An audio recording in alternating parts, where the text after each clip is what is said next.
আওয়ামী লীগের বিচারের দাবি আগেই জানিয়েছিল বিএনপি। আমলে নিলে তৈরি হতো না বিব্রতকর পরিস্থিতি, বললেন সালাউদ্দিন। সিদ্ধান্তকে সাধুবাদ জানালেন জামায়াত আমির। শেখ হাসিনা, আসাদুজ্জামান খান কামাল ও সাবেক আইজিপি মামুনের বিরুদ্ধে জুলাই গণহত্যা মামলার তদন্ত শেষ। আজ প্রতিবেদন জমা দেবে তদন্ত সংস্থা।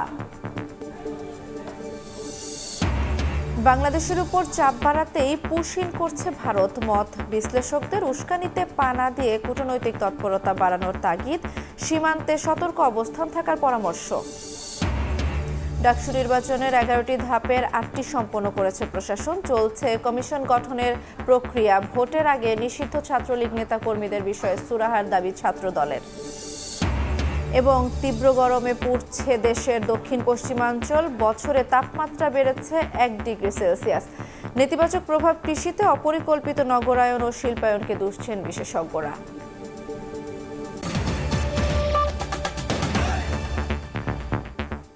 সকালের সময় সঙ্গে আছি আমি জান্নাতুল দোলনা। দল হিসেবে আওয়ামী লীগের বিচারের দাবি আগেই জানিয়েছিল বিএনপি। তখন আমলে নিলে সরকারের বিব্রতকর পরিস্থিতিতে পড়তে হতো না উল্লেখ করে দ্রুত ভোটের রোডম্যাপ ঘোষণার দাবি জানিয়েছেন দলটির স্থায়ী কমিটির সদস্য সালাউদ্দিন আহমেদ। এদিকে সুষ্ঠু ভোটের পথ তৈরির তাগিদ দিয়েছেন জামায়াত নেতা সেলিম উদ্দিন। আর মৌলিক সংস্কারে গুরুত্ব দিলেন এনসিপির আহ্বায়ক নাহিদ ইসলাম। রাষ্ট্র সংস্কার বিষয়ক আলোচনায় প্রধানমন্ত্রীর ক্ষমতায় ভারসাম্য আনার তাগিদ দেন আইন উপদেষ্টা। আর ঐক্যমত্য কমিশনের সভাপতি আলী রিয়াজ বলেছেন, শেখ হাসিনার স্বৈরাচারী হয়ে ওঠায় সংবিধানে কোনো বাধা ছিল না। রাষ্ট্রের গণতান্ত্রিক কাঠামো সংস্কারে নাগরিক উদ্যোগ শীর্ষক আলোচনার আয়োজন করে নাগরিক কোয়ালিশন। এতে অংশ নেন সরকারের উপদেষ্টা, রাজনীতিবিদ এবং বিশিষ্টজনেরা। সংবিধান সংশোধনে 7 দফা প্রস্তাবনা পেশ করে প্ল্যাটফর্মটি। আলোচনায় অংশ নিয়ে এনসিপির আহ্বায়ক নাহিদ ইসলাম বলেন, ক্ষমতার ভারসাম্য এবং বিকেন্দ্রীকরণের মতো মৌলিক সংস্কার নিয়ে ঐকমত্য না হলে গণতান্ত্রিক ধারা সচল হবে না। আর জামায়াত নেতা সেলিম উদ্দিন বলেন, দ্রুত নির্বাচনের চেয়ে সুষ্ঠু নির্বাচনের পথ তৈরি করা জরুরি। ভোটের জন্য তো পাগল না হয়, ভোটটা কিভাবে সুষ্ঠু হইতে পারে, নিরপেক্ষ হইতে পারে, এই জায়গায় রাজনৈতিক দলকে, সুশীল সমাজকে সবাইকে এগিয়ে আসতে হবে। বিগত সময়ে এই সংবিধান মানুষের মানবাধিকার রক্ষা করতে পারেনি। গণঅভ্যুত্থানের পরে এত মানুষ রক্ত দিয়েছে, তারপরও আমরা সংবিধানকে মৌলিকভাবে পরিবর্তনের জন্য সম্মত হতে পারছি না। এটা আমাদের জন্য দুঃখজনক। আওয়ামী লীগের কার্যক্রম নিষিদ্ধের সিদ্ধান্তকে সাধুবাদ জানান বিএনপির স্থায়ী কমিটির সদস্য সালাউদ্দিন আহমেদ। কয়েক মাস আগে বিএনপি এ দাবি জানিয়েছিল, কিন্তু সরকার আমলে নেয়নি অভিযোগ করে তিনি বলেন, দ্রুত নির্বাচনের রোডম্যাপ ঘোষণা না করলে বিব্রতকর পরিস্থিতি তৈরি হতে পারে। আওয়ামী লীগের রাজনৈতিক দল হিসেবে বিচারিক প্রক্রিয়া আনতে হবে। কয়েক মাস আগে এই দাবিটা মাননীয় প্রধান উপদেষ্টার কাছে লিখিতভাবে প্রদান করেছিলাম। তখন বিষয়টা আমলে নিতেন, তাহলে হয়তো আজকে এই বিব্রতকর পরিস্থিতিতে সরকারকে পড়তে হতো না। আমাদের দলের যে বিভিন্ন রকমের বক্তব্য থাকে দেশের পক্ষে এবং জনগণের পক্ষে, এই বিষয়গুলো যেন যথাসময়ে আমলে নেন। মাননীয় প্রধান উপদেষ্টাকে আমরা আগেও অনুরোধ করেছি যেন উনি একটা রোডম্যাপ প্রদান করেন খুব শীঘ্র। অনুষ্ঠানে ঐকমত্য কমিশনের সহসভাপতি অধ্যাপক আলী রিয়াজ বলেন, বিদ্যমান সংবিধানেই স্বৈরতন্ত্র হয়ে ওঠার সুযোগ আছে। এ সময় জাতীয় সনদ বাস্তবায়নে রাজনৈতিক দলগুলোর ঐক্যের উপর জোর দেন কমিশনের সদস্য বদিউল আলম মজুমদার। পরিবর্তনের জন্য আমাদের রাষ্ট্র মেরামত করতে হবে, তাহলে তো আবারও সেই স্বৈরাচারের ফিরে আসার আমরা কি সেই সম্ভাবনাকে উড়িয়ে দিতে পারি? রাষ্ট্রপতির ক্ষমতা, প্রধানমন্ত্রীর ক্ষমতা, ব্যক্তির আধিপত্য সবকিছু মিলেই ফ্যাসিবাদী শাসন তৈরি হয়েছে। সংবিধানের মধ্যে কোন রকম বাধা ছিল না একজন শেখ হাসিনা তৈরি হওয়া। অনুষ্ঠানে আইন উপদেষ্টা আসিফ নজরুল বলেন, শুধু সংবিধানের কারণেই ফ্যাসিস্ট সরকার তৈরি হয় না। সব উত্তর সংবিধানে না খুঁজে ছোট ছোট আইনের মাধ্যমেও বড় সমাধান করা যায়। সব উত্তর সংবিধানে খুঁজেন না, এটা হচ্ছে আমার ঐকান্তিক অনুরোধ। ছোট ছোট লয়ের মাধ্যমে বিরাট পরিবর্তন করা যায়। অনুষ্ঠানে আগামীর বাংলাদেশ বিনির্মাণে সব রাজনৈতিক দল এবং গণতন্ত্রকামী মানুষকে ঐক্যবদ্ধ হওয়ার আহ্বান জানান বক্তারা। আত্মসমালোচনার কথা আছে। হাসান ওয়ালি, সময় সংবাদ, ঢাকা। রাজনৈতিক দলগুলোর সঙ্গে আলোচনা করে আওয়ামী লীগের কার্যক্রম নিষিদ্ধের সিদ্ধান্ত নিলে ভালো হতো। তারপরও উপদেষ্টা পরিষদের নেয়া সিদ্ধান্তকে সাধুবাদ জানালেন জামায়াতের আমির ডাক্তার শফিকুর রহমান। রোববার সন্ধ্যায় রাজধানীর সিরডাপ মিলনায়তনে সাংবাদিকদের একথা বলেন তিনি। বলেন, সরকারের সদিচ্ছা থাকলে 30 কার্যদিবসের মধ্যে জুলাই সনদ দেয়া সম্ভব। রাজনৈতিক অংশীজন যারা, তাদের সাথে আলোচনা করলে যেহেতু ম্যাটারটা একটা পলিটিক্যাল ম্যাটার, ভালো হতো, এটা আমরাও উপলব্ধি করি। এখন আমরা তো তাদের উপরে চাপাইয়ে দিতে পারি না। এটা তারা ভালো মনে করেছেন যে তাদের উপদেষ্টা পরিষদের বৈঠক করে তারা সেখান থেকে একটা ডিসিশন দিয়েছেন, ভালো হতো, নো ডাউট ভালো হতো অংশীজনের সাথে আলাপ করলে। তারপরেও যেটা হয়েছে, আগামীকাল কিভাবে আসে সেটা দেখার পরে আমরা গতিপথ নির্ধারণ করব ইনশাল্লাহ। সন্ত্রাসী কার্যক্রমে জড়িত ব্যক্তি বা সংগঠনের কর্মকাণ্ড নিষিদ্ধের বিধান যুক্ত করে সন্ত্রাস বিরোধী অধ্যাদেশের খসড়া চূড়ান্ত অনুমোদন দিয়েছে উপদেষ্টা পরিষদ। এর ফলে সন্ত্রাসী কার্যকলাপে জড়িত রাজনৈতিক দল সহ যে কোনো ব্যক্তি ও প্রতিষ্ঠানের কার্যক্রম এখন থেকে এই আইনের আওতায় নিষিদ্ধ করা যাবে। রোববার দুপুরে উপদেষ্টা পরিষদের এক জরুরি বৈঠকে এ অনুমোদন দেয়া হয়। রাষ্ট্রীয় অতিথি ভবন যমুনায় প্রধান উপদেষ্টার সভাপতিত্বে বৈঠকে অংশ নেন সব উপদেষ্টা। এর সারসংক্ষেপে বলা হয়, 2009 সালের আইন অনুযায়ী সরকার সন্ত্রাসী কর্মকাণ্ডে জড়িত ব্যক্তি, রাজনৈতিক দল ও প্রতিষ্ঠানকে নিষিদ্ধ করতে পারত, কিন্তু তাদের কার্যক্রম নিষিদ্ধের বিধান ছিল না। একই সঙ্গে এসব কার্যক্রম অনলাইন সামাজিক যোগাযোগ মাধ্যমে প্রচার নিষিদ্ধ করার বিধানও যুক্ত করা হয়েছে। আওয়ামী লীগের কার্যক্রম নিষিদ্ধের সরকারি গ্যাজেট প্রকাশের পর দলটির নিবন্ধনের বিষয়ে সিদ্ধান্ত নেবে নির্বাচন কমিশন, এমনটাই জানিয়েছেন প্রধান নির্বাচন কমিশনার AMM নাসির উদ্দিন। সোমবার গ্যাজেট হলে কমিশনের সঙ্গে তাৎক্ষণিক আলোচনা করে এ বিষয়ে সিদ্ধান্ত নেওয়া হবে বলে জানিয়েছেন তিনি। বলেন, আওয়ামী লীগের নিবন্ধন বিষয়ে সিদ্ধান্ত নেয়ার আগে গ্যাজেটের প্রকাশের অপেক্ষায় রয়েছে নির্বাচন কমিশন। গণপ্রতিনিধিত্ব আদেশের 90-এর জ অনুচ্ছেদে বলা হয়েছে, কোনো নিবন্ধিত রাজনৈতিক দলের নিবন্ধন বাতিল হবে যদি সরকার কর্তৃক নিষিদ্ধ ঘোষিত হয়। তবে বিলুপ্ত দল বা বাতিল হলে সরকারি গ্যাজেট প্রকাশ করতে হয় নির্বাচন কমিশনকে। শনিবার সন্ধ্যায় উপদেষ্টা পরিষদের বৈঠকে আওয়ামী লীগের যাবতীয় কার্যক্রম নিষিদ্ধের সিদ্ধান্ত নেয় অন্তর্বর্তী সরকার। এ বিষয়ে পরবর্তী কর্মদিবসে পরিপত্র জারির কথা জানান আইন উপদেষ্টা। সরকার যে গ্যাজেটটা করবে, যে আদেশটা সরকার থেকে বাইরে হবে, এটার আলোকে আমরা সিদ্ধান্ত নেব ইনশাআল্লাহ। তো we will definitely take some steps in this regard. একদম আমরা এখানে আমরা কোনো দেরি করব না। শেখ হাসিনা, সাবেক স্বরাষ্ট্রমন্ত্রী আসাদুজ্জামান খান কামাল ও সাবেক আইজিপি চৌধুরী আবদুল্লাহ আল মামুনের বিরুদ্ধে জুলাই গণহত্যার মামলার তদন্ত শেষ হয়েছে। সোমবার এ বিষয়ে গণমাধ্যমে আনুষ্ঠানিক ব্রিফিং করবে প্রসিকিউশন। শুক্রবার এক ফেসবুক পোস্টে chief prosecutor advocate Tajul Islam জানিয়েছিলেন, সোমবার তদন্ত রিপোর্ট হাতে পাওয়ার পর আনুষ্ঠানিক অভিযোগ শুরু হলেও পরে সাবেক স্বরাষ্ট্রমন্ত্রী আসাদুজ্জামান খান কামাল ও সাবেক পুলিশ মহাপরিদর্শক চৌধুরী আবদুল্লাহ আল মামুনকে অন্তর্ভুক্ত করা হয়।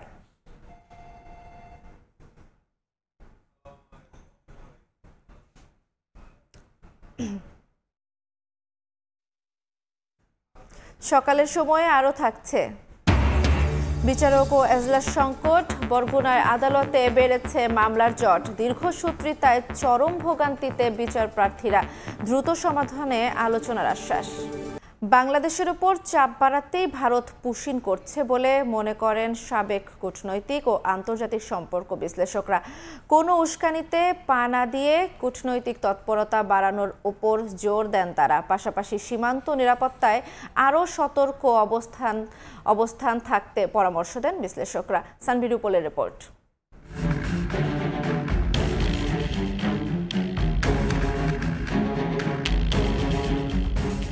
চলতি মাসের শুরু থেকেই বাংলাদেশের বিভিন্ন সীমান্ত দিয়ে দফায় দফায় পুশিনের ঘটনা ঘটাচ্ছে ভারতীয় সীমান্তরক্ষী বাহিনী BSF। এই সংখ্যা অন্তত 200-র বেশি। জানা গেছে এদের মধ্যে বাংলাদেশি, ভারতীয় নাগরিক সহ রোহিঙ্গাও আছে।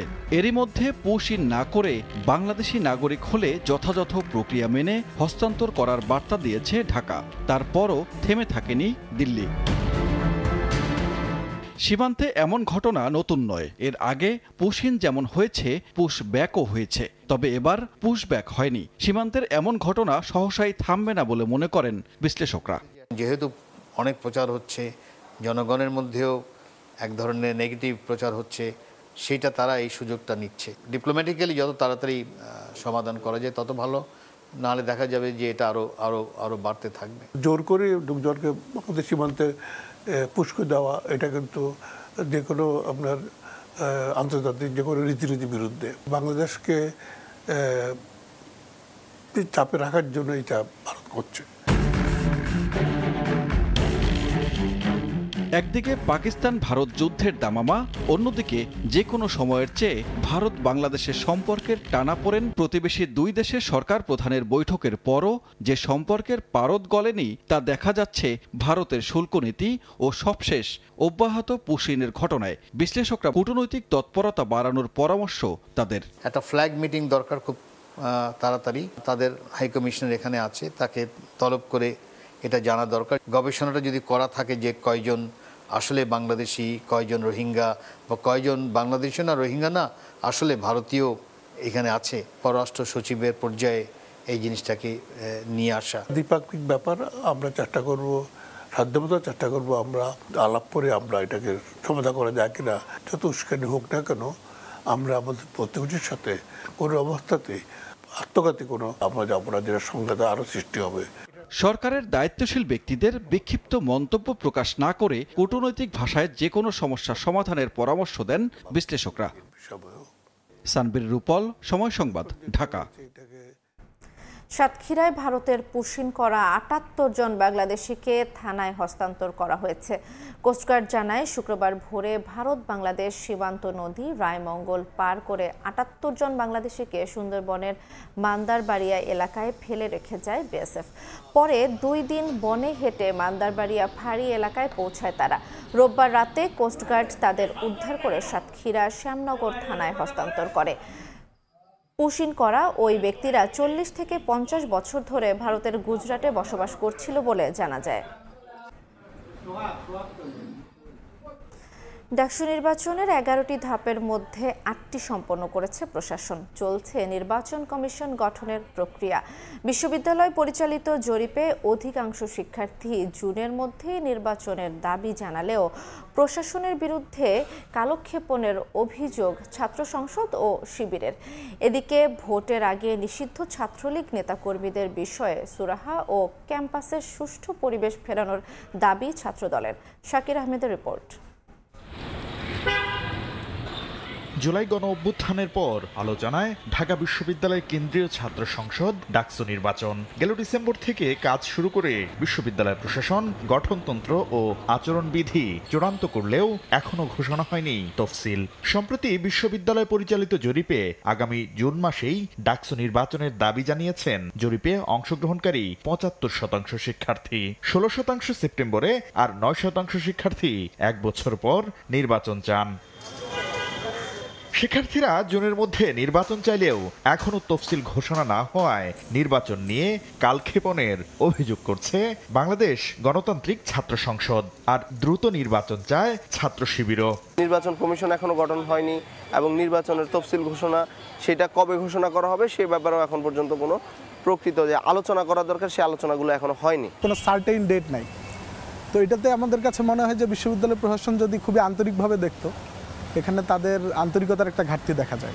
তবে জুলাই গণ অভ্যুত্থানে নৃশংসতায় জড়িত নিষিদ্ধ ছাত্রলীগের বিচার ও তাদের বিষয়ে প্রশাসনিক চূড়ান্ত সিদ্ধান্ত নিয়ে ক্যাম্পাসের সুষ্ঠু পরিবেশ ফেরানোর পর ডাকসু নির্বাচনের দাবি ছাত্রদলের। বিগত দিনে যারা ছাত্রলীগের প্রার্থী হিসেবে হলের ছিল এবং শিক্ষার্থীদের নির্যাতনকারী হিসেবে ছিল, তাদেরকে বিশ্ববিদ্যালয়ে অভ্যন্তরে রেখে একটি সুষ্ঠু এবং কার্যকর নির্বাচন সম্ভব কিনা এটা প্রশাসন নিশ্চিত করতে পারবে। প্রশাসন বলছে ইতোমধ্যেই চূড়ান্ত হয়েছে গঠনতন্ত্র ও আচরণবিধি। চলছে নির্বাচন কমিশন গঠন প্রক্রিয়া। মধ্য মেতে আমরা নির্বাচন কমিশন ঘোষণা করব। সেখানে একজন প্রধান নির্বাচন কমিশনার থাকবেন, 5 জন নির্বাচন কমিশনার থাকবেন। যারা সম্ভাব্য আছেন তাদের সাথে আমরা যোগাযোগ করছি, কারণ তাদের সম্মতি প্রয়োজন। এদিকে একাডেমিক ভবনে ভোট চায় ছাত্রদল ও গণতান্ত্রিক ছাত্র সংসদ। তবে প্রশাসন বলছে বিকেন্দ্রীকরণের মাধ্যমে আবাসিক হলে ভোট নেওয়া হলে কমবে ভোগান্তি। ছাত্রলীগ হলে ভোট করার ব্যাপারে অনেক বেশি আগ্রহী ছিল। তার কারণটা ছিল যে তারা হলে ভোট হলে ভোট ম্যানিপুলেট করতে পারবে। হলের বদলে একাডেমিক ভবনে যদি ভোট গ্রহণ হয় সেক্ষেত্রে সকলের অংশগ্রহণটা খুব ভালো হয় এবং একই সাথে কোনো প্রভাব বিস্তারের কোনো সুযোগ থাকে না। সিনেট ভবনে কিংবা টিএসসিতে সকল হলের ভোট নেই, কোনো একটা শিক্ষার্থী এবার প্রশ্ন উঠলে আবার আমাকে হলে যেতে হবে, আবারই করতে হবে। সো এটা ফিজিবল না, সেই জন্য এটা একটা ডিসেন্ট্রালাইজ প্যাটার্নে হওয়া দরকার, সবগুলো হলে হবে। সবশেষ 2019 সালে অনুষ্ঠিত হয় ডাকসু নির্বাচন। শাকির আহমেদ, সময় সংবাদ, ঢাকা। দেশের উপজেলা স্বাস্থ্য কমপ্লেক্সে রোগী দেখতে টিকিট কাটতে হয় মাত্র 3 টাকা, তবে সেই নিয়ম কার্যকর হচ্ছে না বরিশালের বিভিন্ন উপজেলায়। কতিপয় চিকিৎসক 100 থেকে 200 টাকা করে ফি নিচ্ছেন অভিযোগ ভুক্তভোগীদের। সময় সংবাদের অনুসন্ধানেও বেরিয়ে এসেছে নানা অনিয়ম। সুমন হাসানের ছবিতে অপূর্ব অপুর রিপোর্ট।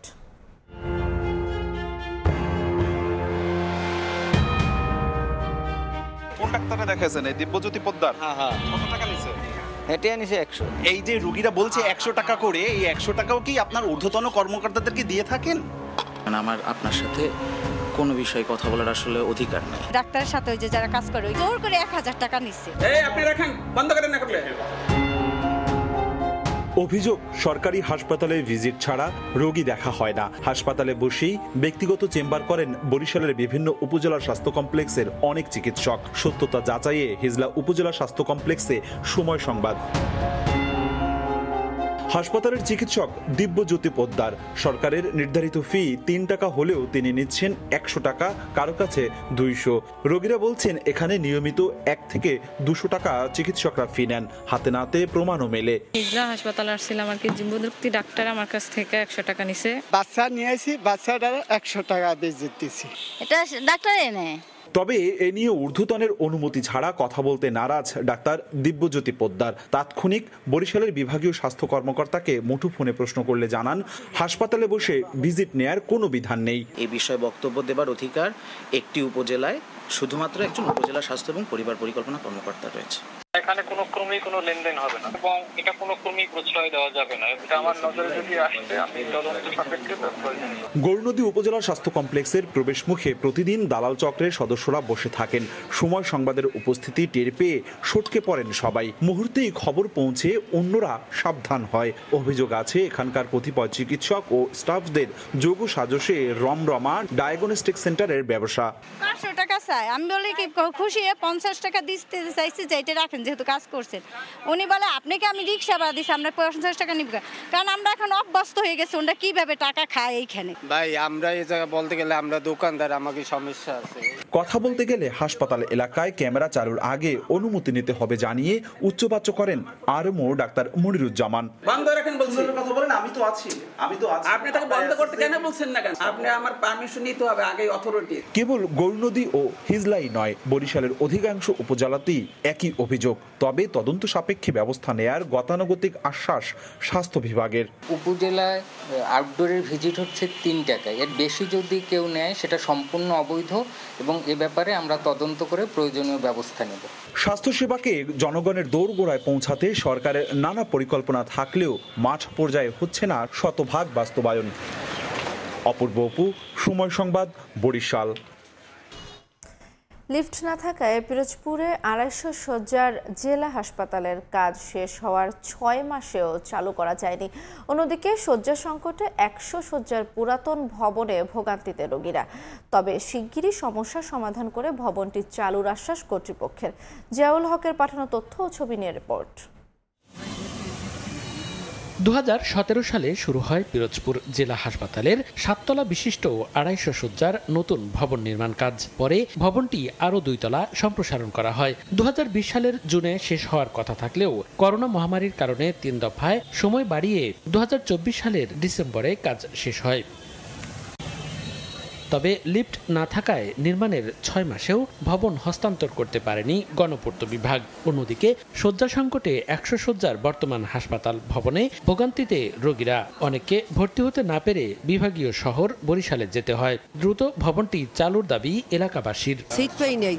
সিট না পায় মগায় বারিন্দায় দেশে রোগীর যে ক্যাপাসিটি এই হিসেবে তো অনেক রোগী বেশি। পিরোজপুর 250 বেডটা অনেকদিন হয়েছে চালু হয়েছে, এই কমপ্লিট হয়েছে, অথচ এখন তো আমার চালু হইতেছে না। আমরা চাচ্ছি যে তাড়াতাড়ি আমাদের 250 বেডটা উদ্বোধন করা হোক, আমাদের স্বাস্থ্যসেবা যেন আরও ভালো হয়। ভবনটি চালু হলে স্বাস্থ্যসেবার মান আরও বাড়বে বলে জানান সিভিল সার্জন। আর শিগগিরই লিফট ও বিদ্যুৎ সংযোগ সমস্যা সমাধানের আশ্বাস গণপূর্ত বিভাগের। 4টি লিফট এখানে লাগানো হবে, লিফটের কাজ সম্পূর্ণ এখনো হয়নি।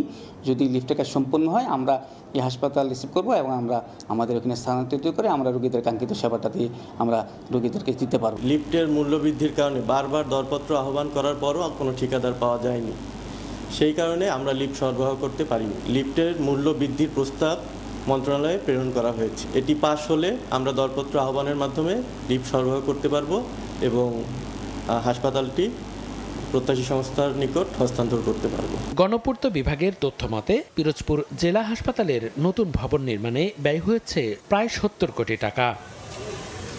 সময় সংবাদ, পিরোজপুর। তীব্র গরমে পুড়ছে খুলনা অঞ্চল। বছরে গড়ে 1 ডিগ্রি সেলসিয়াস তাপমাত্রা বাড়ছে এই অঞ্চলে।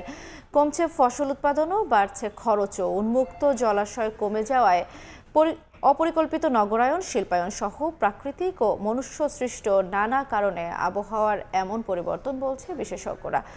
এই অবস্থায় পরিকল্পিত নগরায়ন ও শিল্পায়নের পরামর্শ তাদের। আব্দুল হালিমের ছবিতে আব্দুল্লাহ আল মামুনের রুবেলের রিপোর্ট। দিনের বেলায় সূর্যের তপ্ত কিরণ, রাতেও নিস্তার নেই গরম থেকে। ঘরে বাইরে সবখানেই আগুনের হলকা, যেন অগ্নিমূর্তি ধারণ করেছে প্রকৃতি। গত 3 দিন ধরে খুলনা ও এর আশেপাশের বিভিন্ন জেলায় বইছে তীব্র দাবদাহ। রোববার খুলনায় 40 ডিগ্রি সেলসিয়াস তাপমাত্রা রেকর্ড হয়েছে। আর গত 2 দিন ধরে বিভাগের চুয়াডাঙ্গা জেলায় দেশের সর্বোচ্চ তাপমাত্রা রেকর্ড করা হয়েছে। আবহাওয়া অফিসের পরিসংখ্যান বলছে 2020 সালে খুলনায় সর্বোচ্চ 34.4, 2021 সালে সর্বোচ্চ 36.4, 2022 সালে সর্বোচ্চ 35.2, 2023 সালে সর্বোচ্চ 41.3 আর 2024 সালে সর্বোচ্চ 42 ডিগ্রি সেলসিয়াস তাপমাত্রা ছিল। অর্থাৎ প্রতি বছর গড়ে 1 ডিগ্রি সেলসিয়াস তাপমাত্রা বৃদ্ধি পাচ্ছে। শুধু খুলনা নয়, যশোর, চুয়াডাঙ্গা, কুষ্টিয়া, সাতক্ষীরা সহ পুরো খুলনা অঞ্চলে প্রতি বছরের তাপমাত্রার গ্রাফ ঊর্ধ্বমুখী। তাপমাত্রা বৃদ্ধির ভৌগোলিক অবস্থার কারণে, দ্বিতীয়ত হলো জলবায়ু পরিবর্তনের কারণে। তাপমাত্রা যেটা বাড়ছে এর প্রভাব কিন্তু ফসলেও পড়ছে, বিশেষ করে কৃষি ফসলে। কিন্তু প্রশ্ন হচ্ছে দিন দিন কেন এমন উত্তপ্ত হয়ে উঠছে আবহাওয়া? বিশেষজ্ঞরা বলছেন জলবায়ু পরিবর্তনের বৈশ্বিক কারণের পাশাপাশি উন্মুক্ত জলাশয় ও বনভূমির ক্রমহ্রাস, অপরিকল্পিত নগরায়ন ও শিল্পায়ন, ভূমির ব্যবহারে অনিয়ম এবং নানা মানুষ্যসৃষ্ট কারণেই এই বৈরী পরিস্থিতির জন্য দায়ী। জলাভূমিকে পুনরুদ্ধার করা, বনভূমি নতুন করে সৃষ্টি করা এবং আরবান আইল্যান্ডকে কনফাইন করা এবং দ্রুত বৃদ্ধি না হতে দেয়া, এই জিনিসগুলো করতে পারলে হয়তো আমরা একটা প্রশমনের দিকে যেতে পারব। অদূর ভবিষ্যতে এ অঞ্চলের ভয়াবহ পরিস্থিতি এড়াতে অধিক মাত্রায় কার্বন নিঃসরণের জন্য দায়ী দেশগুলো থেকে রাষ্ট্রীয়ভাবে আর্থিক ক্ষতিপূরণ প্রাপ্তির নিশ্চয়তা এবং গবেষণার মাধ্যমে অপরিকল্পিত নগরায়ন কমিয়ে আনার আহ্বান বিশেষজ্ঞদের। আব্দুল্লাহ আল মামুন, রুবেল, সময় সংবাদ, খুলনা। রংপুর আবহাওয়া কেন্দ্রে কার্যক্রম শুরু করেছে নতুন রাডার স্টেশন। বাংলাদেশ ও জাইকার অর্থায়নে 130 কোটি টাকা ব্যয়ে স্থাপিত হয় ডপলার রাডার স্টেশনটি। রোববার সকালে জাপানের ইন্টারন্যাশনাল মেট্রোলজিক্যাল কনসালটেন্ট ইনকর্পোরেশনের পক্ষ থেকে রংপুর আবহাওয়া কেন্দ্রে রাডার স্টেশনটি হস্তান্তর করা হয়। এর মাধ্যমে কেন্দ্র থেকে চারিদিকে 450 কিলোমিটার এলাকার ঘূর্ণিঝড়, মেঘের গতিবিধি, বৃষ্টিপাত, তাপমাত্রা, বজ্রপাত সহ আবহাওয়ার তথ্য পাওয়া যাবে কয়েক ঘন্টা আগেই।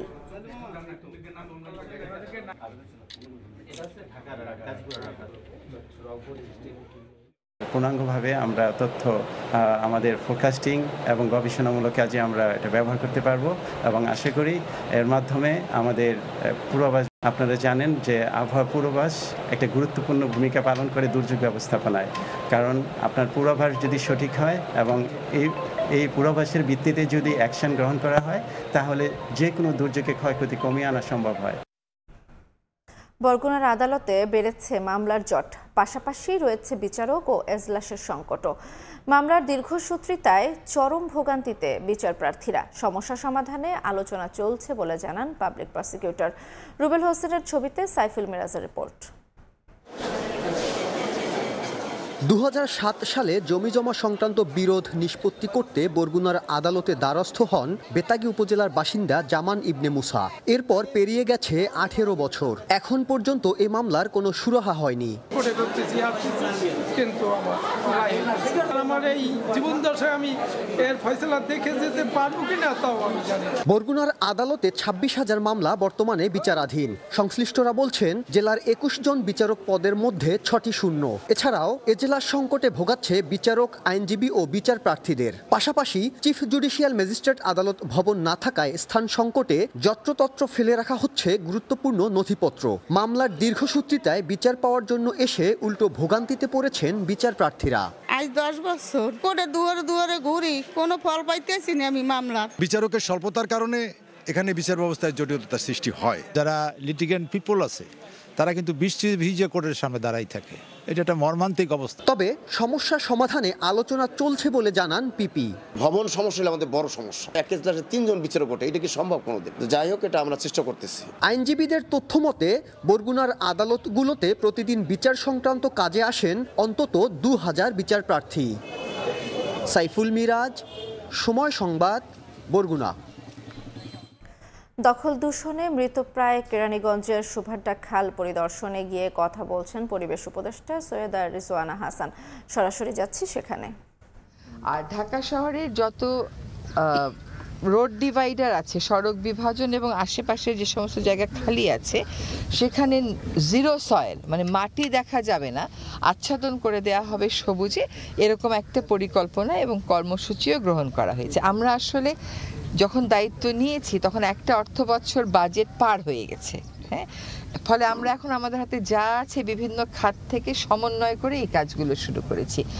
তবে আমরা যদি সত্যিকার অর্থেই আমাদের প্রকৃতির দিকে তাকাই, যেমন এখানেই দেখেন আপনি, আপনার কোনো বৃক্ষরোপণ করতে হয়নি, নিজে নিজেই সবুজে আচ্ছাদিত হয়ে গেছে। তো আমরা যদি কেবল একটু বালু, ইট, সিমেন্ট, পাথর এইগুলো যত্রতত্র না ভাঙি, দেখবেন প্রকৃতি কিন্তু নিজেই অনেকটা কম্পেনসেট করে ফেলে। সো আমরা বৃক্ষের জন্য ছাদ বাগান, রোড ডিভাইডার, খালের পাশের জায়গাগুলো বেছে নিচ্ছি। সরকারের যে সমস্ত জায়গা আছে বেদখল হয়ে আছে সেগুলো আমরা অবৈধ দখল মুক্ত করে সেখানেও বনায়নের কাজ হাতে নিচ্ছি। ম্যাম আরেকটা প্রশ্ন ছিল। আলোর মুখ দেখতে যাচ্ছে ভোলা বরিশাল সেতু প্রকল্প। 10.876 কিলোমিটার দৈর্ঘ্যের এ সেতু প্রকল্পের ব্যয় প্রস্তাব করা হয়েছে 17,466 কোটি টাকা। সম্প্রতি ভোলা পরিদর্শন করে প্রকল্প বাস্তবায়নের আশ্বাস সরকারের উচ্চ পর্যায়ের প্রতিনিধি দলের। এদিকে সেতুটি দ্রুত নির্মাণ ও ভোলার গ্যাস ব্যবহারের সুযোগ দিয়ে শিল্পায়নের দাবি জেলাবাসীর। উৎপল দেবনাথের ছবিতে নাসির উদ্দিন লিটনের রিপোর্ট।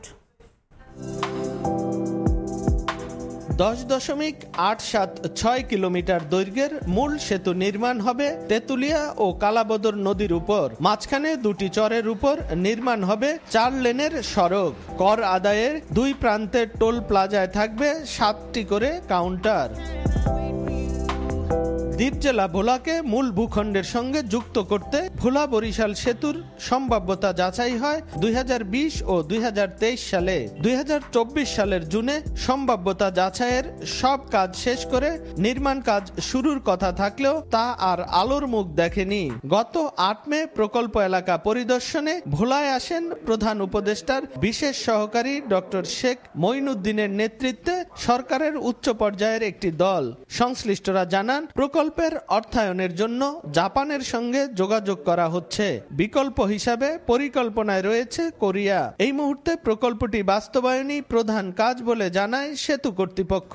কোনো কারণে যদি জাপানের পিপিপি প্রজেক্ট ফেল করে, লাস্ট অপশন হচ্ছে গভর্নমেন্ট মানি। এটা বাণিজ্যিকভাবেও খুব ইম্পর্টেন্ট একটা ব্রিজ, আমরা আশা করব যে এটা যত তাড়াতাড়ি সম্ভব শুরু করে দেওয়া।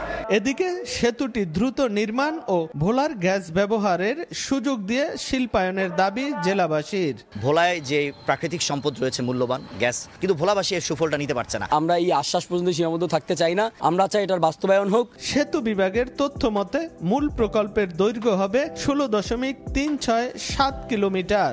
8 বছর মেয়াদী এ প্রকল্প 2026 সালের জানুয়ারিতে শুরু হওয়ার কথা রয়েছে। প্রাথমিক পর্যায়ে প্রকল্পের ব্যয় প্রস্তাব করা হয়েছে 17,466 কোটি টাকা। নাসির উদ্দিন লিটন, সময় সংবাদ, ভোলা। পৌর কর ও পানির বিল দিয়েও মিলছে না চাহিদা মতো সুপেয় পানি। এতে ভোগান্তিতে বরিশাল বিভাগের 6 জেলার হাজার হাজার গ্রাহক। গ্রীষ্ম মৌসুমে পানির সংকট দেখা দিয়েছে সর্বত্র। চরমভাবে ক্ষুব্ধ বাসিন্দারা। অপূর্বপুর রিপোর্ট। পিরোজপুর পৌরসভার 4 নম্বর ওয়ার্ডের বাসিন্দা সুফিয়া বেগম প্রতি মাসে পৌরসভায় 752 টাকা পানির বিল পরিশোধ করেও চাহিদা মতো পানি না পেয়ে কলস নিয়ে অন্যত্র ছুটছেন।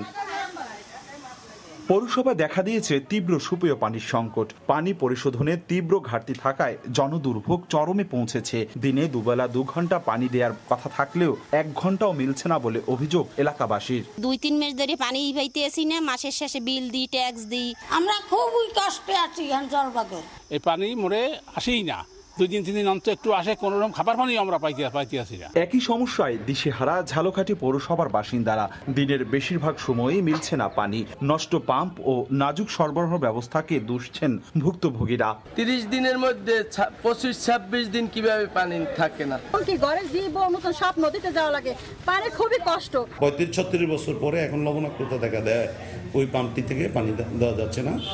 পৌরসভার পাম্পটি 16-17 বছর হওয়ার পরেও সেখানে 150 ফিট হাউজিং থাকার পরেও ওই লেয়ার নিচে নেমে যাওয়ায় ওইটা থেকেও পানি দেওয়া যাচ্ছে না। বরিশাল মহানগরীতে সুপেয় পানির সমস্যা সমাধানে এখনো কার্যকর কোনো ব্যবস্থা নেওয়া হয়নি। সংশ্লিষ্টরা বলছেন সিটি কর্পোরেশনের 2টি সারফেস ওয়াটার ট্রিটমেন্ট প্ল্যান্টই অকেজো। নিয়মিত বাসিন্দারা কর পরিশোধ করলেও মিলছে না পর্যাপ্ত পানি। তবে কর্তৃপক্ষ বলছে নিরবিচ্ছিন্ন পানি সরবরাহের জন্য সনাতন পদ্ধতি বাদ দিয়ে পুরো প্রক্রিয়াকে আধুনিকায়ন করা হবে। মিনিস্ট্রিতে যোগাযোগ করছি, আমাদের কিছু 8 থেকে 10 কোটি, আমাদের যে এক্সপার্ট যারা কাজ করে এটা চালু করতে কি পরিমাণ টাকা লাগতে পারে তারা মোটামুটি একটা ধারণা দিচ্ছে 8 থেকে 10 কোটি টাকার মতো লাগবে। সেই হিসেবে আমরা আর কি উদ্যোগ নিচ্ছি এবং মিনিস্ট্রি যোগাযোগ করছি, টাকাটা আসলে আমরা কাজ শুরু করে দেবো। বরিশাল নগরীতে প্রতিদিন পানির চাহিদা 1,20 লাখ গ্যালন, কিন্তু সিটি কর্পোরেশন থেকে সরবরাহ করা হয় 65 থেকে 70 লাখ গ্যালন, আর 42টি পাম্পের মধ্যে অচল 5টি। অপূর্ব অপু, সময় সংবাদ, বরিশাল। বর্ষা মৌসুমে নদীবহুল অঞ্চলে বাড়ে নৌকার চাহিদা। পিরোজপুরে নৌকা তৈরিতে ব্যস্ত সময় পার করছেন কারিগররা। ঊর্ধ্বমূল্যের বাজারে ন্যায্য দাম না পাওয়ার অভিযোগ তাদের। তবে পেশা টিকিয়ে রাখতে সহজ শর্তে আর্থিক সহায়তার দাবি কারিগরদের। জিয়াউল হকের তথ্য ও ছবিতে রিপোর্ট।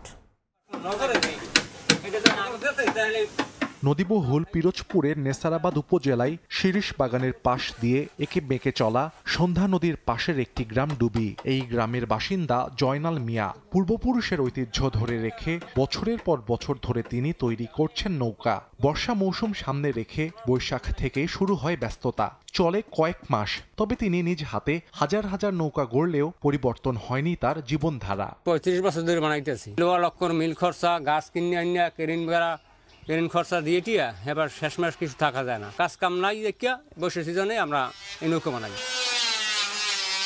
জয়নালের মতো নেসারাবাদের গগনচামি গ্রামের 300 পরিবারের কয়েক হাজার সদস্য নৌকা তৈরির পেশায় জড়িত। প্রকারভেদে এক একটি নৌকা বিক্রি হয় 4 থেকে 8 হাজার টাকায়। তবে ন্যায্য দাম না পাওয়ার অভিযোগ কারিগরদের। দাদা করছে, আমার বাবা করছে, আমার ভাই করে, আমি করি। বর্ষা সিজন আসবে, এসে গেছে, মানুষজন চলাচল রাস্তাঘাটে বাইরে পারবে না, তাদের নৌকা লাগবে। পরিবারে একটা নৌকা লাগে। 10 হাত, 9 হাত, 11 হাত উপরে এইটাই আমরা তৈরি। সকাল হইতে বিকেল আমার 500 টাকা থাকে, আর নাও থাকে, কমও থাকতে পারে। সরকার আমাকে যদি বিনা সুদে লোন দিতে, তাহলে আমরা অনেক লাভবান হইতাম। নৌকা তৈরির পেশা টিকিয়ে রাখতে প্রয়োজন সহজ শর্তে আর্থিক সহায়তা। এ বিষয়ে ব্যবস্থা নেওয়ার কথা জানিয়েছে বিসিক। যাতায়াত এবং বাণিজ্যিক কাজে এ সকল নৌকা ব্যবহৃত হয়ে থাকে। বর্ষা মৌসুমে যথেষ্ট চাহিদা রয়েছে। নৌকার কারিগরদেরকে বিসিক থেকে ক্ষুদ্র ঋণ সহায়তা দেওয়া হয়। পিরোজপুরের নেসারাবাদে মৌসুমে প্রতিটি হাটে বিক্রি হয় 8 থেকে 10 লাখ টাকার নৌকা। বছরে এ বাণিজ্য গিয়ে দাঁড়ায় 10 কোটি টাকায়। সময় সংবাদ, পিরোজপুর। সময় ভারত পাকিস্তান যুদ্ধবিরতির পরদিনই রাজস্থান ও পাঞ্জাবে অঘোষিত ব্ল্যাকআউট দেখা যায়। কর্তৃপক্ষ জানায় প্রতিরক্ষামূলক সতর্কতার অংশ হিসেবে রোববার সাময়িক সময়ের জন্য বিদ্যুৎ সংযোগ বিচ্ছিন্ন করে দেওয়া হয়। এদিকে এখনও উত্তেজনা থেমে নেই সীমান্তে। প্রতিক্রিয়া এলে প্রতিরোধও আসবে বলে হুঁশিয়ারি উচ্চারণ করেছে ভারত। যুদ্ধবিরতি ঘোষণার পর ঘরে ফিরেছেন ভারত ও পাকিস্তান সীমান্তের বাসিন্দারা। শনিবার যুদ্ধবিরতি ঘোষণা করে ভারত পাকিস্তান। এর একদিন পর রোববারই উত্তর পশ্চিম ভারতের বহু শহরে আচমকা বিদ্যুৎ সংযোগ বিচ্ছিন্ন করে দেয় কর্তৃপক্ষ। প্রতিরক্ষামূলক সতর্কতার উদ্দেশ্যে এই ব্যবস্থা নেওয়া হয়েছে বলে জানানো হয়।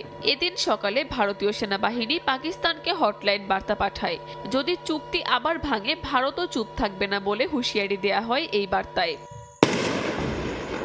4 দিন ধরে চলা রক্তক্ষয়ী সংঘাতে দুই দেশে প্রাণ গেছে অন্তত 70 জনের। ক্ষেপণাস্ত্র আর ড্রোনের তছনছ সীমান্তের সেনাঘাঁটি।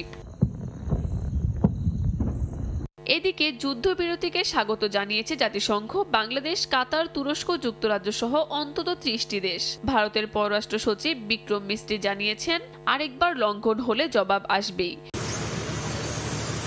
পরিস্থিতি কিছুটা শান্ত হওয়ায় ঘরে ফিরতে শুরু করেছেন ভারত ও পাকিস্তান সীমান্তের বাসিন্দারা। তবে সংঘাতের কারণে অনেকেরই ঘরবাড়ি ও ব্যবসা প্রতিষ্ঠান ক্ষতিগ্রস্ত হয়েছে। এতে বিপর্যস্ত হয়ে পড়েছে জনজীবন। কাকলি আখতার, সময় সংবাদ। সিন্ধু পানি চুক্তি স্থগিতের ইস্যুতে এবার যুক্তরাষ্ট্রের দ্বারস্থ হচ্ছে পাকিস্তান। ভারত যখন চুক্তি অস্থায়ীভাবে বাতিল ঘোষণা করেছে, তখন ইসলামাবাদ চায় ওয়াশিংটন শুধু যুদ্ধবিরতির নয়, পানির নিরাপত্তাও নিশ্চিত করুক। ভারতের একতরফা সিন্ধু পানি চুক্তি স্থগিত করার বিষয়টি ওয়াশিংটনের কাছে তুলে ধরতে ফেডারেল সরকারকে আহ্বান জানায় পাকিস্তানের পানি সম্পদ বিশেষজ্ঞরা। পাকিস্তানের সংবাদ মাধ্যম ডনের এক প্রতিবেদন বলছে, শনিবার যুক্তরাষ্ট্রের সহায়তায় ভারত ও পাকিস্তান যুদ্ধবিরতিতে পৌঁছানোর পর এই বিষয়টিতেও ট্রাম্প প্রশাসনের সাহায্য চাইছেন তারা। সিন্ধু পানি চুক্তির আওতায় ভারত রাভি, বেয়াস ও শোথদো নদীর পানি ব্যবহার করতে পারে, আর পাকিস্তানের অধিকার রয়েছে সিন্ধু, ঝেলাম ও চেনাব নদীতে। সিন্ধু পানি বিষয়ক সাবেক কমিশনার সৈয়দ জামাত আলী শাহ বলেন, যুদ্ধবিরতি প্রথম ধাপ মাত্র। এখন দরকার যুক্তরাষ্ট্র সহ বিশ্ব শক্তিকে সম্পৃক্ত করে পানি চুক্তির পুনর্বহাল পূর্ণ নিশ্চিত করা, যাতে ভারত ভবিষ্যতে আর এমন সিদ্ধান্ত না নিতে পারে। এদিকে পাঞ্জাব সরকারের এক জ্যেষ্ঠ কর্মকর্তা জানান, পানি প্রবাহে কোনো বাধা না থাকায় সব নদী স্বাভাবিক গতিতেই প্রবাহিত হচ্ছে। পাকিস্তানের পানি ও বিদ্যুৎ উন্নয়ন কর্তৃপক্ষের সাবেক সদস্য জাওয়েদ লতিফ বলেন, অবিলম্বে মার্কিন প্রশাসনের সঙ্গে আলোচনা করা উচিত পাকিস্তানের, যাতে 24 এপ্রিলের একতরফা ও অবৈধ সিদ্ধান্ত ভারত তুলে নেয়। কারণ 1960 সালের এই চুক্তি ছিল দুই দেশের মধ্যে সবচেয়ে কার্যকর ও টিকে থাকা চুক্তিগুলোর একটি। এদিকে ভারত সরকারের একটি সূত্রকে উদ্ধৃত করে বার্তা সংস্থা রয়টার্স জানায়, কয়েকদিনের প্রাণঘাতী সংঘর্ষের পর যুদ্ধবিরতির চুক্তি সত্ত্বেও পানি বন্টন চুক্তি এখনও স্থগিত রেখেছে দিল্লি। অর্জিতা শাহজিন, সময় সংবাদ। রুশ প্রেসিডেন্ট ভ্লাদিমির পুতিনের সরাসরি আলোচনায় বসার প্রস্তাবে সম্মতি জানিয়েছেন ইউক্রেনীয় প্রেসিডেন্ট ভলোদিমির জেলেনস্কি। তবে বৈঠকের আগেই যুদ্ধবিরতি ঘোষণার দাবি জানিয়েছেন তিনি। দুই দেশের এই সিদ্ধান্তকে সাধুবাদ জানিয়েছেন মার্কিন প্রেসিডেন্ট ডোনাল্ড ট্রাম্প। এর আগে রোববার প্রথমবারের মতো জেলেনস্কিকে সরাসরি আলোচনার প্রস্তাব দেন পুতিন। আগামী বৃহস্পতিবার তুরস্কের ইস্তাম্বুলে স্থায়ী শান্তি প্রতিষ্ঠার লক্ষ্যে আলোচনা হতে পারে বলে জানান তিনি। মার্কিন প্রেসিডেন্ট ডোনাল্ড ট্রাম্পও এমনই মুহূর্তে ইউক্রেনের প্রেসিডেন্ট ভলোদিমির জেলেনস্কিকে সরাসরি আলোচনার প্রস্তাব দিয়েছেন রুশ প্রেসিডেন্ট ভ্লাদিমির পুতিন। স্থানীয় সময় রোববার এক সংবাদ সম্মেলনে তিনি বলেন, আগামী 15 মে বৃহস্পতিবার ইস্তাম্বুলে এই আলোচনা অনুষ্ঠিত হতে পারে। এর লক্ষ্য হবে সংঘাতের মূল কারণগুলো দূর করা এবং দীর্ঘস্থায়ী শান্তি প্রতিষ্ঠা করা। এ বিষয়ে তুরস্কের প্রেসিডেন্ট রিসেপ তাইপ এরদোয়ানের সঙ্গে কথা বলবেন বলেও জানান পুতিন। পুতিনের এই প্রস্তাবে সম্মতি জানিয়েছেন ইউক্রেনীয় প্রেসিডেন্ট ভলোদিমির জেলেনস্কি। তবে আলোচনায় বসার আগে যুদ্ধবিরতির দাবি জানান তিনি। বলেন, হত্যা অব্যাহত রেখে আলোচনায় বসা অর্থহীন, তাই বৈঠক শুরুর আগেই সোমবার থেকে যুদ্ধবিরতি ঘোষণার দাবি জানিয়েছেন তিনি। দুই দেশের এই সিদ্ধান্তকে সাধুবাদ জানিয়েছেন মার্কিন প্রেসিডেন্ট ডোনাল্ড ট্রাম্প। এর আগে ইতিহাসে প্রথমবারের মতো ইউক্রেনে একসঙ্গে পা রাখেন ইউরোপের 4 প্রধান দেশের শীর্ষ নেতা। যুক্তরাজ্য, ফ্রান্স, জার্মানি ও পোল্যান্ডের নেতারা কিয়েভে দাঁড়িয়ে রুশ প্রেসিডেন্ট ভ্লাদিমির পুতিনকে স্পষ্ট ভাষায় জানিয়ে দেন সোমবারের মধ্যে যুদ্ধ থামাতে হবে, নইলে অস্ত্র ও নিষেধাজ্ঞার ঝড় বইবে বলেও হুঁশিয়ারি দেন তারা। এ সময় ইউক্রেনের প্রেসিডেন্ট ভলোদিমির জেলেনস্কির সঙ্গে নেতারা একসঙ্গে ফোন করেন মার্কিন প্রেসিডেন্ট ডোনাল্ড ট্রাম্পকে। ফোন আলাপের পর সম্মেলনে জেলেনস্কি জানান, এই যুদ্ধবিরতি আকাশ, সমুদ্র ও স্থল সবকিছুর জন্যই প্রযোজ্য। রাশিয়া যদি না মানে তাহলে ব্যাংক ও জ্বালানি খাতে আরও নিষেধাজ্ঞা আসবে বলে হুঁশিয়ারি দেন তিনি। মূলত এরপরই ইউক্রেনকে সরাসরি আলোচনার প্রস্তাব দেয় রাশিয়া। সাদিয়া তাসনিম, সময় সংবাদ। শেষ জীবিত মার্কিন জিম্মিকে মুক্তি দেওয়ার ঘোষণা দিয়েছে হামাস। এক বিবৃতিতে বিষয়টি জানান সংগঠনটির মধ্যস্থতাকারী দলের প্রধান। হামাসের এমন সিদ্ধান্তকে স্বাগত জানিয়েছেন মার্কিন প্রেসিডেন্ট ডোনাল্ড ট্রাম্প। এদিকে অবরুদ্ধ গাজায় ইসরায়েলি হামলায় গেল একদিনে আরও 26 ফিলিস্তিনি নিহত হয়েছেন। অন্যদিকে ইয়েমেনে বিমান হামলা চালিয়েছে নেতানিয়াহু বাহিনী। গাজা উপত্যকায় ইসরায়েলি আগ্রাসন যেন থামার নয়। খাদ্য, পানি, ঔষধ ও জ্বালানির মারাত্মক সংকটে 23 লাখ মানুষ। জাতিসংঘ জানায় চ্যারিটি কিচেনগুলো বন্ধ হয়ে যাওয়ায় প্রতিদিনই বেড়ে চলেছে দুর্ভিক্ষের শিকার মানুষের সংখ্যা। এদিকে স্থানীয় সময় রোববার গাজায় ইসরায়েলের বিমান হামলা, ড্রোন হামলা ও গোলাবর্ষণে প্রাণ গেছে বহু ফিলিস্তিনির। গেল 70 দিনে 39,000 ত্রাণবাহী ট্রাক আটকে রেখেছে ইসরায়েল। বন্ধ হয়ে গেছে সব বেকারি। গাজা স্বাস্থ্য মন্ত্রণালয় জানায়, খাদ্যাভাব ও অপুষ্টিজনিত কারণে মৃত্যুর ঝুঁকিতে রয়েছে 65,000 শিশু। জাতিসংঘ বলছে, সামরিক অঞ্চল বানিয়ে ত্রাণ বিতরণ ব্যবস্থা নিয়ন্ত্রণে নেয়া মানবিক নীতিমালার লঙ্ঘন। এদিকে ফিলিস্তিনের শরণার্থীদের জন্য জাতিসংঘের সংস্থা সতর্ক করে বলে, অবরোধ যত দীর্ঘ হবে ফিলিস্তিনের অপরিবর্তনীয় ক্ষতি হবে তত বেশি। এর মধ্যেই রোববার কাতারের দোহায় যুক্তরাষ্ট্রের প্রতিনিধিদের সঙ্গে বৈঠকে গাজায় আটকে থাকা শেষ জীবিত মার্কিন জিম্মিকে মুক্তি দেওয়ার পরিকল্পনার কথা জানিয়েছে হামাস। উপত্যকায় যুদ্ধবিরতি চুক্তির প্রচেষ্টার অংশ হিসেবে এমন সিদ্ধান্ত বলে জানায় সংগঠনটি, যদিও তাকে মুক্তির বিষয়ে নির্দিষ্ট কোনো সময়সীমা জানানো হয়নি। এদিকে একই দিন ইয়েমেনের হাউথি নিয়ন্ত্রিত হোদেইদা বন্দর এলাকায় একাধিক হামলা চালায় ইসরায়েলি যুদ্ধ বিমান। তেল আবিবের বেন গুরিয়ন বিমানবন্দরে হাউথি ড্রোন হামলার জবাব হিসেবেই এই অভিযান বলে জানায় দেশটির সেনাবাহিনী। অর্জিতা সোহেজিন, সময় সংবাদ। দেখছেন সকালের সময়। বাংলাদেশ দলকে নেতৃত্ব দেয়া সহজ কাজ নয়, দায়িত্বের বিরাট চাপ থাকে। স্বল্পভাষী হওয়ায় লিটন দাসকে অনেকে ভুল বোঝে, তবে অধিনায়ক হিসেবে সে ভালো করবে এমন প্রত্যাশা সিনিয়র সহকারী কোচ মোহাম্মদ সালাউদ্দিনের। অফ ফর্ম সত্ত্বেও সংক্ষিপ্ত ফরম্যাটে শান্তকে দলে নেয়া আর ইনফর্ম মিরাজকে না রাখার ব্যাখ্যায় কম্বিনেশনের কথা বলেছেন সালাউদ্দিন। জানিয়েছেন, অলরাউন্ডার না থাকায় টিম সাজাতে বেশ সমস্যায় পড়তে হচ্ছে, তবে ক্যাম্পে ক্রিকেটারদের প্রস্তুতি নিয়ে সন্তুষ্ট এই কোচ। পাকিস্তান সিরিজ অনিশ্চিত, কদিন বাদে আরব আমিরাতে খেলতে যাবে বাংলাদেশ। সামনে আবার এশিয়া কাপ রয়েছে, টি-20 বিশ্বকাপও। লিটনের অধীনে সংক্ষিপ্ত ফরম্যাটে নতুন যুগে টাইগাররা, যদিও তার পারফরমেন্স নিয়ে চিন্তা থাকবে কিছুটা।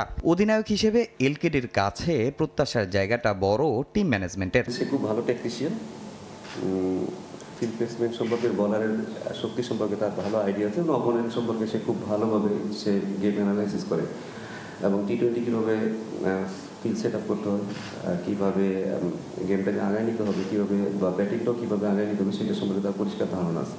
2026 টি-20 বিশ্বকাপ মাথায় রেখে বাংলাদেশের এই দলটাকে প্রস্তুত করছে টিম ম্যানেজমেন্ট। তবে দলে নেই জেনুইন কোনো অলরাউন্ডার। একাদশ সাজানো নিয়ে আছে দুশ্চিন্তা। এছাড়া এই দুই সিরিজে রাখা হয়নি মেহেদী মিরাজকেও। অলরাউন্ডার না থাকলে স্পেশালি হোয়াইট বলে খুব ডিফিকাল্ট টিমটাকে আসলে, কারণ যারা উপরে ব্যাটিং করে তাদের জন্য অনেক প্রেশার হয়ে যায়। মিরাজ বিশ্বের one of the best allrounder, সে যদি খেলতে পারতো সেটা আমাদের জন্য ভালো হতো। টি-20 ধুমধারাক্কা ক্রিকেটের সঙ্গে এখনও সেভাবে মানিয়ে নিতে পারেনি বাংলাদেশ। আরব আমিরাত ও পাকিস্তান সিরিজের স্কোয়াডে সেজন্যই ব্যাটারদের আধিক্য। রাখা হয়েছে 5 টপ অর্ডার ব্যাটসম্যান, যদিও সাম্প্রতিক পারফরমেন্স বিবেচনায় তাদের মধ্যে কিছুটা ব্যাকফুটে নাজমুল হোসেন শান্ত। একাদশে জায়গা পাওয়া তার জন্য কঠিনই হবে। এছাড়া পরিবর্তন হতে পারে তার ব্যাটিং অর্ডার। দলের প্রয়োজনে সবারই যে কোনো সিদ্ধান্ত সহজভাবে নেয়ার অনুরোধ সালাউদ্দিনের। এটা বাংলাদেশ টিম, আপনি কয় নাম্বারে আগে ব্যাটিং করে আসছেন সেটা খুব বেশি ইম্পর্টেন্ট না আমাদের কাছে, ঠিক আছে? টিমের যদি আপনার রিকোয়ারমেন্ট যদি মনে হয় যে আপনাকে 7 নম্বরে ব্যাটিং করতে হবে, আপনি ওপেনার, আপনার 7 নম্বরেই ব্যাটিং করতে হবে। 2 ম্যাচের টি-20 সিরিজ খেলতে বুধবার আরব আমিরাতে যাবে বাংলাদেশ। তবে পাকিস্তান ও ভারতের বিপক্ষে 2 গুরুত্বপূর্ণ সিরিজ মাঠে গড়াবে কিনা তা চূড়ান্ত নয়। তবু এশিয়া কাপ ও বিশ্বকাপ সামনে রেখে শুরু হওয়া ক্যাম্প ক্রিকেটারদের স্কিল ও ফিটনেসের উন্নতিতে বিরাট ভূমিকা রাখছে বলে মনে করেন টাইগারদের সিনিয়র সহকারী কোচ। তামিম হোসেন, সময় সংবাদ, ঢাকা।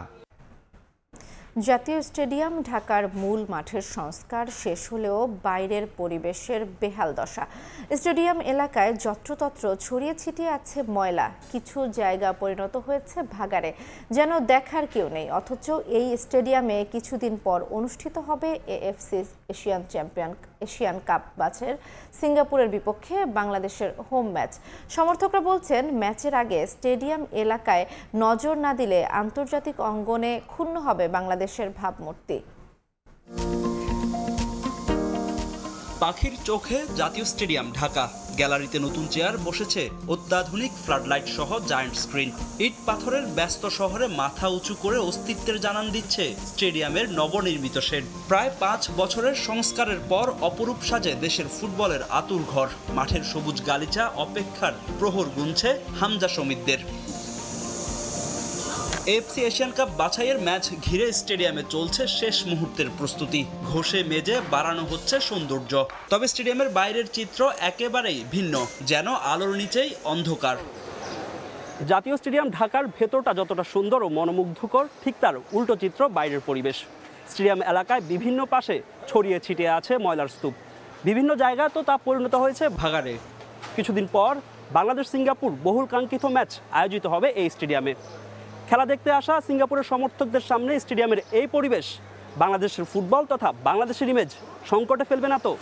স্টেডিয়াম লাগোয়া এয়ার কন্ডিশনের বাইরের অংশ থেকে চুইয়ে চুইয়ে পড়ছে পানি। পুরো এলাকা জুড়ে ঘিঞ্জি পরিবেশ, সেই সঙ্গে প্রতিটা দোকানের সামনে জমে আছে ময়লার স্তূপ। শুধু তাই নয়, স্টেডিয়ামের কার্নিশও পরিণত হয়েছে ময়লার ভাগাড়ে। তবে এই নিয়ে কোনো ভ্রুক্ষেপ নেই জাতীয় ক্রীড়া পরিষদের। স্টেডিয়ামের বাইরের এমন পরিবেশের মধ্যে ম্যাচ আয়োজিত হলে দেশের ফুটবলের ভাবমূর্তি ক্ষুণ্ণ হবে বলে মনে করেন সমর্থকরা। বিদেশি মানুষ বাংলাদেশে খেলা দেখতে আসবে, যদি তারা এরকম পরিবেশ দেখে অবশ্যই বাংলাদেশের ভাবমূর্তি নষ্ট হবে।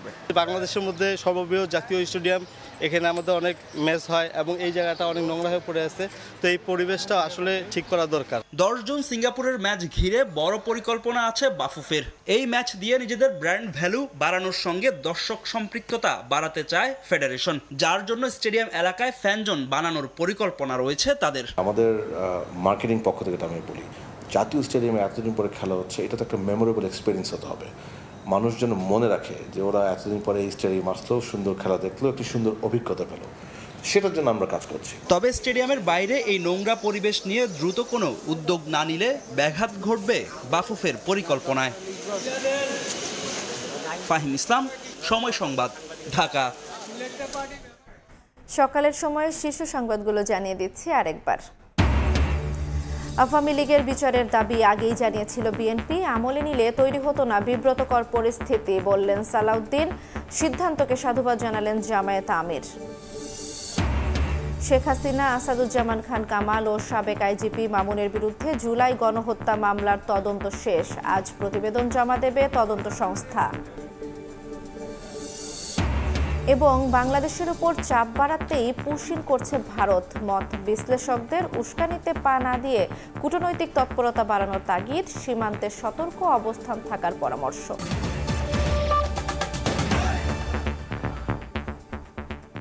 এই ছিল সকালের সময়, সঙ্গে থাকুন সময়ের।